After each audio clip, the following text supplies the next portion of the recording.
Upgrade your game day with Team Toyota. Headed to the practice fields or the stadium? We have a great selection of new trucks and SUVs to choose from.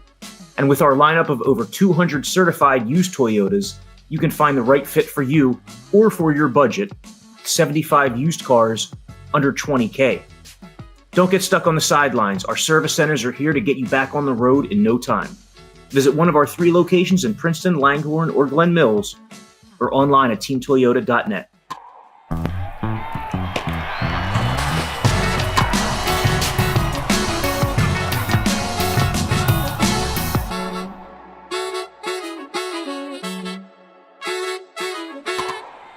Hey folks, thanks for checking out the Phillies Talk podcast presented by Team Toyota. I am Corey Seidman here with Spencer McKercher. We're down here at the winter meetings in Dallas. It's Monday morning, and the big fish, the big news came off the board late last night. Juan Soto agreeing to a 15-year, $765 million contract with the New York Mets. There's no there's no deferrals. There is an opt-out after year 5 that could potentially push the contract as high as $805 million, according to ESPN. So it's just absurd. I'm going to get to, we're going to hit this in a bunch of different angles, but Spencer, just your initial reaction. I mean, I think we expected all along the Mets were going to make the highest bid. Still, that number, when I saw it and when the dust settled, it's unthinkable. It's unfathomable, dude. We were talking about it throughout the offseason, basically after Game 4 ended in the NLDS. The Juan Soto fishing news came out, and it's kind of what are they going to do? I didn't think that number. I mean, I guess over the last week or so, I figured that number might get to 700. But I mean, like you said, man, it's just the number 700, even, 745, obviously, is like an unbelievable number to even try to fathom. And the fact that it ended up getting up to where it is just insane. I thought it was going to be anywhere between 650, 680.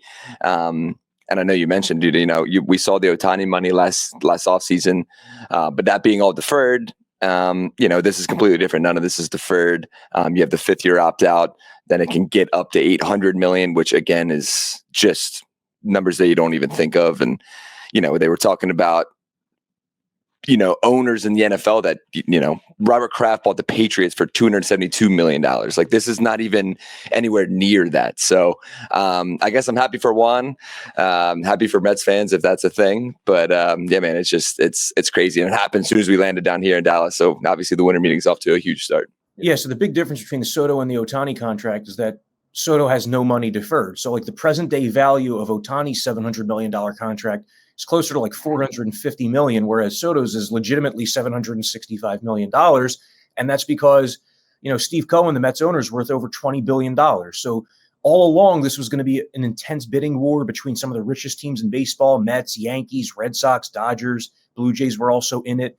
The Phillies intended early on to meet with Soto, but they must have just gotten to a point where they didn't see any need to do it.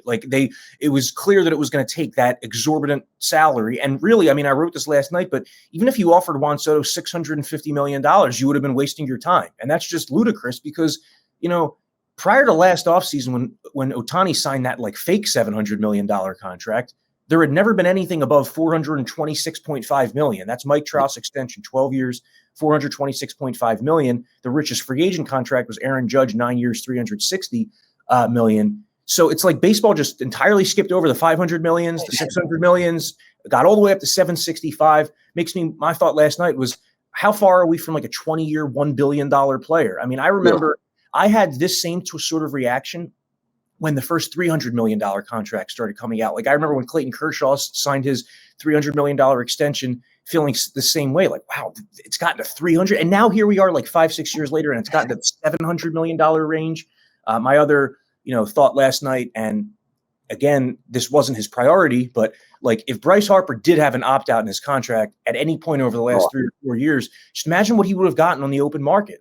It doesn't just help out the Phillies that they have this superstar. They have a superstar on probably the best contract of any superstar in all of baseball. Eventually, they're going to have to address that because it just – I don't know how long you can go with Harper making less than half of what Juan Soto's making, because literally his $25.38 million per year Harper is literally less than half of the 51 Soto's going to be making every year with the Mets. Dude, when you like now, like hearing it, and as soon as we got down here and people have been talking about it ever since, it's just like the money is just laughable. Now Bryce sits ninth in total contracts and total value. Soto, Ohtani, Trout, Betts, Judge, Machado, Lindor, Tatis, and then Bryce. And when he's, like you said, dude, when he signed in 2019, it was like, all right, there's 330. But then a week later, Trout signed his $420 million contract. And you're like, oh, okay, well, I wonder how that makes Bryce feel. And obviously, like you said, thank goodness the Phillies have a guy in Bryce Harper where, when the opt-out clause, or there was no opt-out clauses in that contract, it was huge for everybody in Philadelphia. And that was Harper's choice. I mean, he wanted exactly. to. Exactly. That was huge, and that's like solidifying factor of like, hey, this guy's here to be a Philadelphia Philly for a very long time and try to win a championship here. And now, looking back at him, man, I would love to know his thoughts right now of just like looking at that contract and looking at all these contracts that have now come after him, and wondering what his thoughts were on that.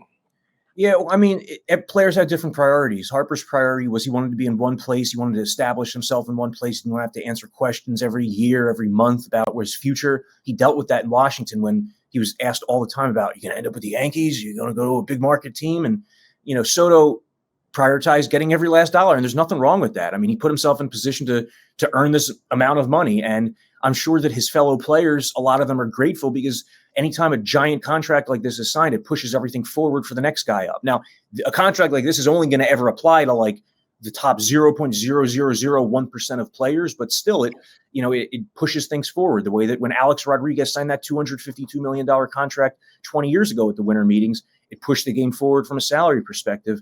Here we are, 2 decades later, and the Soto deal is 3 times as much as that 252 that Alex Rodriguez signed for. The crazy thing is, I was looking at like the Mets projected roster last night after the Soto move.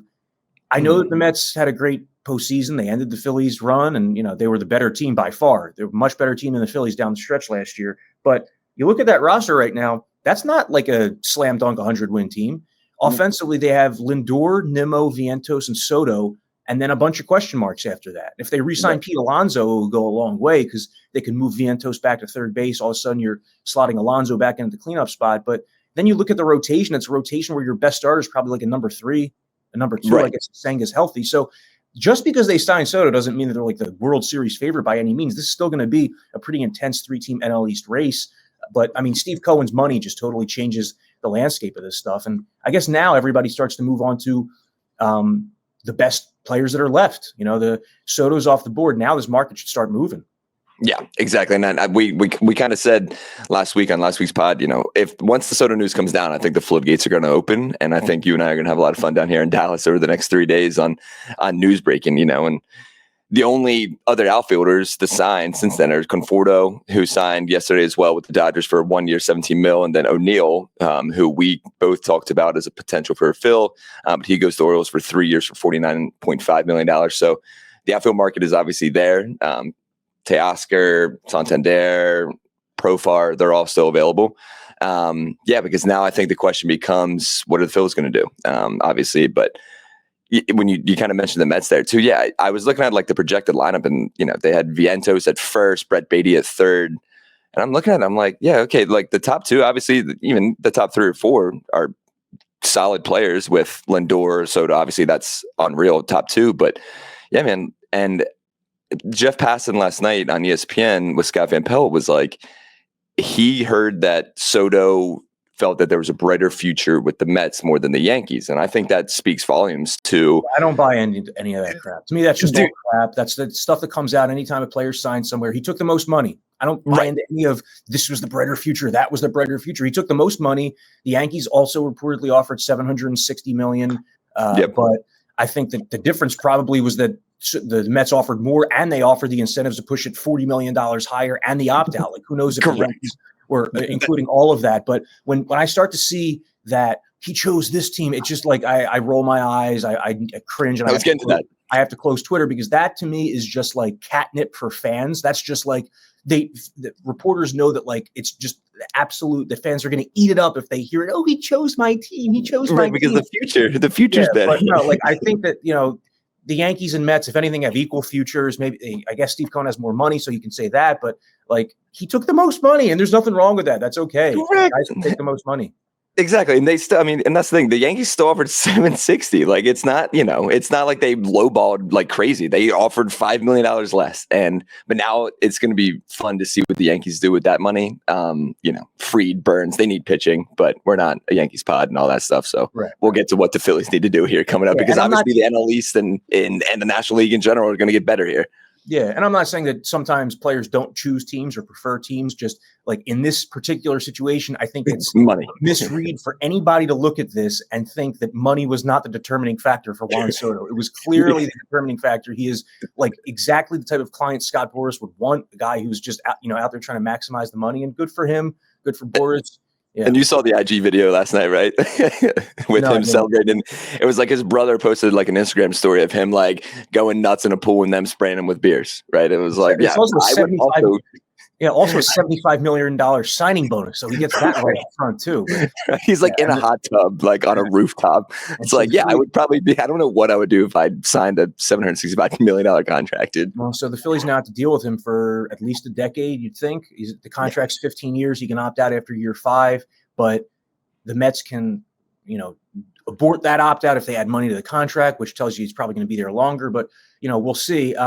Let's get to some other things here, though, because Soto was not the only free agent. So you mentioned that Tyler O'Neill signed with the Orioles. That was 3 years. I think it was like $49.5 million. Yep.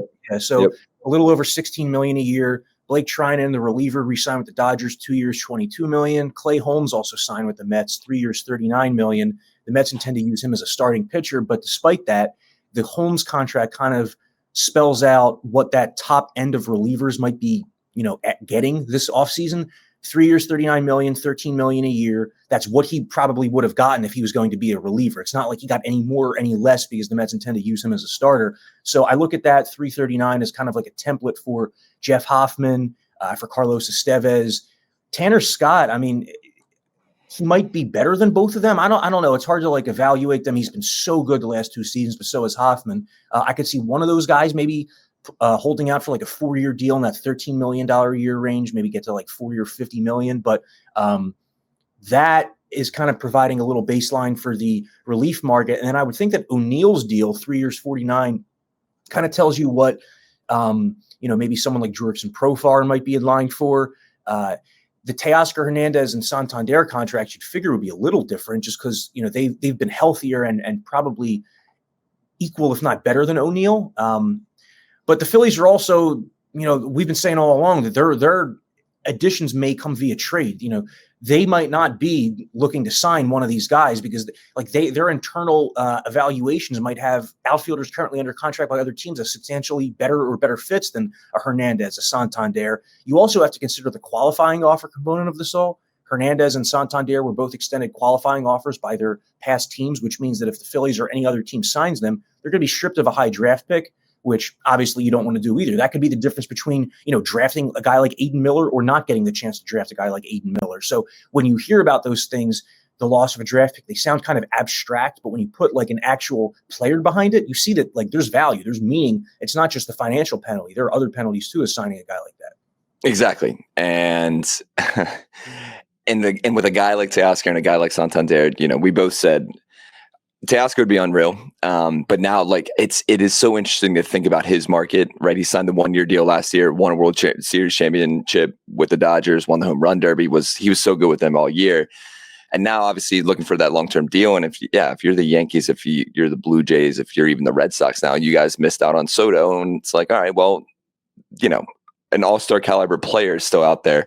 Obviously not worth that Soto money, but worth probably a lot of money. So I would love if he, would even just listen to the Phillies. But like you said, man, is it worth giving up a draft pick, especially if these trades end up happening? CBS just reported that Ranger could be on the trading block here. And like I mentioned earlier, dude, it's just, you see the Dodgers are still the Dodgers. The Padres are going to be good. The Braves are going to be resurgent. The Mets obviously just did what they did.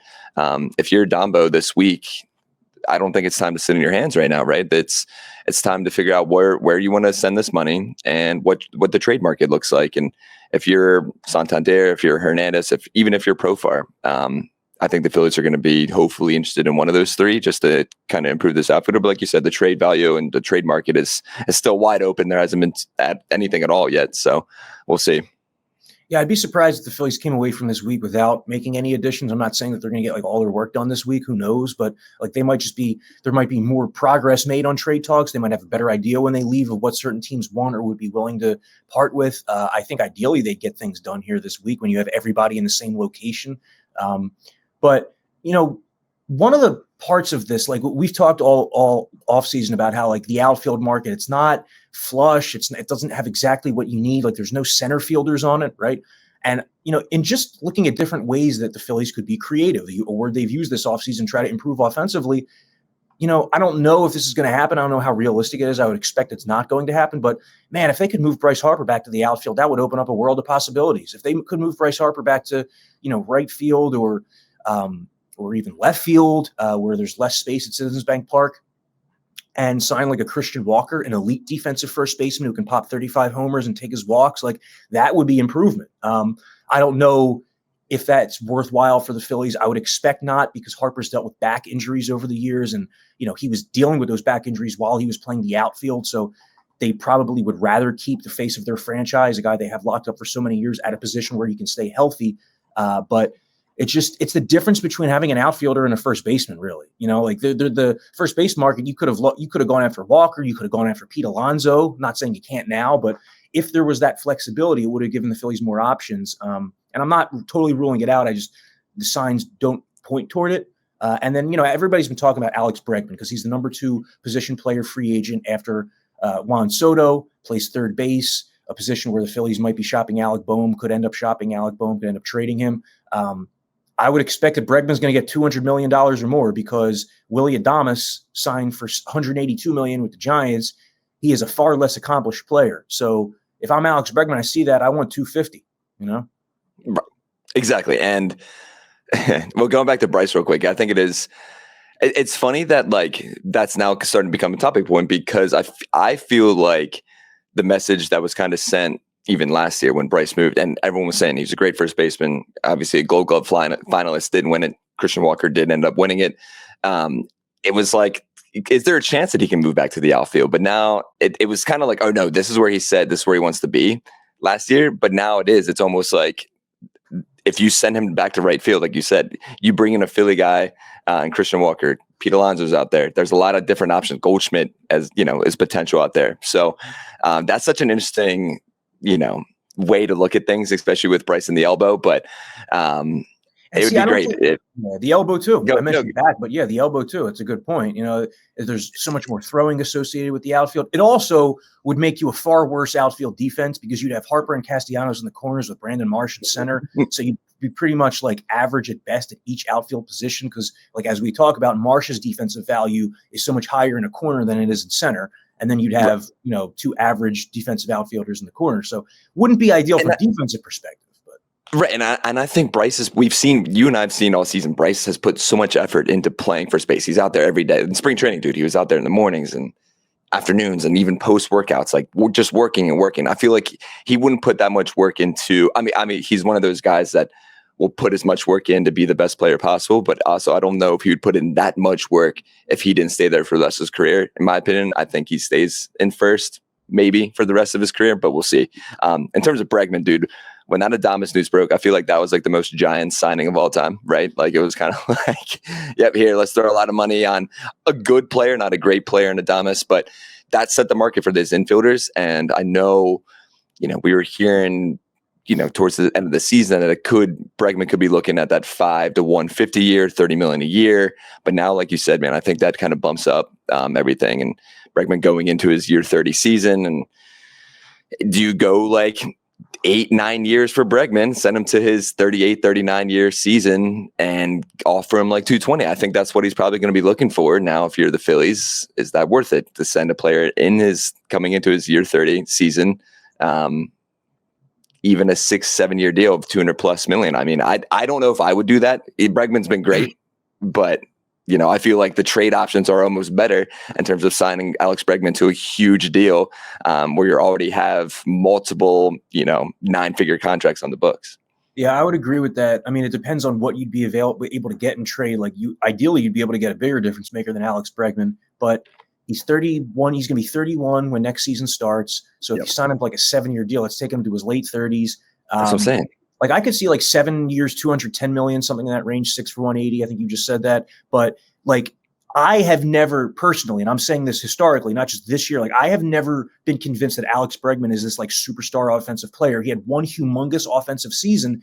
And then other than that, he's mostly been like a really good, just not great. And when I think of really good, but not great, I'm not paying $300 million, $250 million for really good. Like I'm reserving that for an elite level player. You mentioned the Willie Adames contract. I agree. I would be shocked if he lives up to that contract. I would be shocked if a few years from now, Giants fans aren't talking about that as like a humongous overpay. You know, look, this is just like total speculation and guesswork and all that. But yeah, that's what podcasts are for, baby. based on what I've seen out of the player and that ballpark and that lineup, I think Willie Adames can hit like 234 with like 24 homers and 75 RBIs. Like it's a substantial difference going from Milwaukee to San Francisco in terms of power.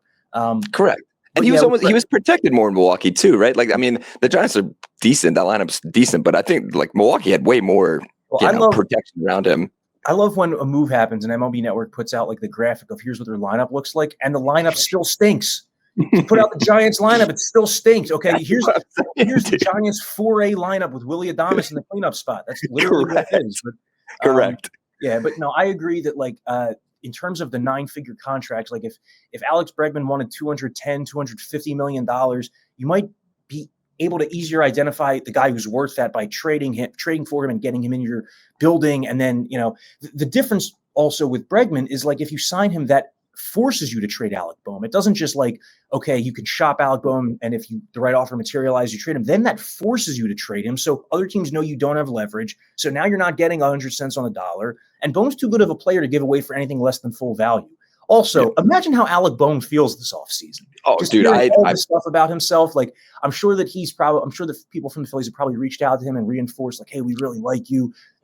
We're not looking to do this. You know, everything's out there this time of year. But just imagine how he feels. Like, these are the boys that he came up with and had success with, and he was an all-star and had that amazing first half. And now he's kind of being talked about as, you know, the player most likely to move. Although you said that the Ranger Suarez thing, that's been, you know, I've seen that bandied about too. I don't think the Phillies are like wanting to trade Ranger Suarez, but when you look at some of the prices of pitching, they know they can get value for him on the trade market. Yeah, right. And dude, I'm not gonna lie. Like ever since the season ended, and like the rumor started swirling, I've thought about Alec. Yeah, I'm just like, man, I can't imagine. Like, what if I'm him? It's almost like, what do you want me to do? Right? Like, I was an all-star. You know, I had dang near 100 RBIs. I was the best hitter in baseball for the first 2 months of the season. And then now here we are where we're talking about trading me. Dude, it's brutal. And especially, you know, he showed that confidence at the end of the season when they lost game 4. He's saying, I know where I'll be next year. And then, God, you hear all these like rumors and Bregman and possibly getting traded. And here's scenarios where you could go to this team and that team. And especially with a young guy like that, man, I'm sure it's probably weighing on him a little bit. But yeah, it's crazy, dude. It's going to be fun, especially down here. I feel like it's going to be a good time. But with Ranger, in terms of, you know, the starting lineup or the starting pitching, I wasn't shocked hearing the news, but it is kind of one of those things where I guess right now everyone's on the books just because of it's time to go, right? We've been talking about it all offseason as the window is slowly closing, and whatever you're going to do to make this team better. And Ranger was fantastic. He was the Cy Young favorite for half the season, and then the injuries and whatever else happened there down the stretch came back and hurt him. And now it's like his value just, you know, we kind of compared to the Joel Embiid stuff where Joel Embiid should have been probably traded after the MVP season. Now Ranger Suarez probably had his best season of his career. The trade value is the market is there for him right now. And if you're Dave Dombrowski, you're listening to anything and everything. So yeah, man, that would be wild. Imagine saying that in May of this past year, that Ranger Suarez could be traded in October or December, whatever month it is. Yeah, they just need to find a way to maximize these next few years because the Phillies can talk about, we don't think the window's closed, blah, blah, blah. But Bryce Harper's 31, JT's 33, Trey Turner's 31, Castellanos is 32, Schwarber's 31, Zach Wheeler's 34, Nola's 31. So like these guys aren't under contract forever. They're not going to be this good forever. Is Bryce Harper going to be as good at age 34, 35 as he was at 29, 30? It's a safer bet to say no than it is to say yes. Right. Is Zach Wheeler going to make 32 starts every year with 200 innings? Same with Aaron Nola, same with Christopher Sanchez. So I'm not saying that they've wasted all these years because they've made progress. They've had deep playoff runs except for this past season, but they do need to cash in on this roster because if they don't in the next couple of years, then if they do eventually win it, it's not going to be with this kind of group. That right. Next group would be like the Aiden Miller, Andrew Painter core with the veterans supplementing that. But we got to get over to the Hilton Anatole for the winter meetings. I do want to end, though, by talking about the much overdue honor for Dick Allen, who was elected to the Baseball Hall of Fame on Sunday night. Finally, it was the 7th time that he had appeared on one of these Veterans Committee ballots. The last 2 times in 2021 and 2014, Dick Allen fell 1 vote shy. There are 16 members of this panel, so it's easy to fall 1 vote shy or it's easy to drop out because 1 vote can make all the difference. And this time he got the requisite votes. He needed 12 out of 16. I think he got more than that, did Dick Allen. He'll be enshrined. So will Dave Parker. I was over at the Hilton last night in the conference room with Dick Allen's family, just watching them celebrate, watching them take in the news. There was a documentary crew there filming it as well. And you could just see like a lifetime of emotion pour out of them. It was just like years and years of, feeling their father was deserving and unfairly was kept out of the Hall of Fame. And some of that was because things were not harmonious for Dick Allen in the 60s and 70s, like with media, with Phillies, with the organization, sometimes with team. But it was a different time in American history. And as time has gone by, I think the stance and the perspective of what Dick Allen was going through has changed and softened and is understood more. And when you measure up the resume, it's there with anybody else from that era. He had from 64 to 74, Dick Allen had a 940 OPS, which was second all of baseball. It was 1 point below Hank Aaron. So, deserving. It was a great way for the winter meetings to start from a Phillies and White Sox perspective because he also, is a legend in the White Sox organization as well, helped turn that franchise around in 1972. But good to see Dick Allen finally get in.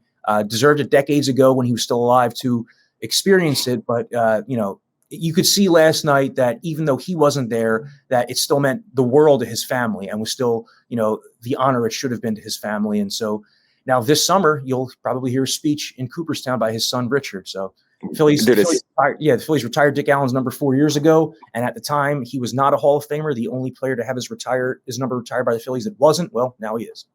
Dude, and that I just want to say real quick. 7-time All-Star. It was so deserving, and that's one of those ceremonies. The Phillies are so good at those ceremonies, right? With the Wall of Fame and the number retirements and everything like that. That's one of those ceremonies that will forever kind of remember. I'll remember that day until I'm way gone. That was so cool, and I remember everyone pushing when that ceremony was happening. Like, hey, put this guy in the Hall of Fame. Please put him in the Hall of Fame. He deserves it. And now here we are 3 years later, and Dick Allen's a Hall of Famer. And like you said, dude, I'm so glad you were in that room, dude, because, the emotion that came out of the room, seeing everybody and his whole entire family react, it almost felt, like the breath of fresh air for myself and for Phillies fans all around. If you go on Blue Sky or Twitter or whatever your preferred social media is, and just see the happiness from everybody that Dick Allen is finally in the Hall of Fame, and it made me happy. And the original Cobra also in the Hall of Fame. Shout out to Dave Parker as well. And Tom McCarthy. Tom McCarthy likes to always remind me that Dave Parker was first. So, but yeah, man, it made me emotional seeing his family like that. And I'm so happy for him, the Phillies and the White Sox, as you said too, man. It's a cool honor.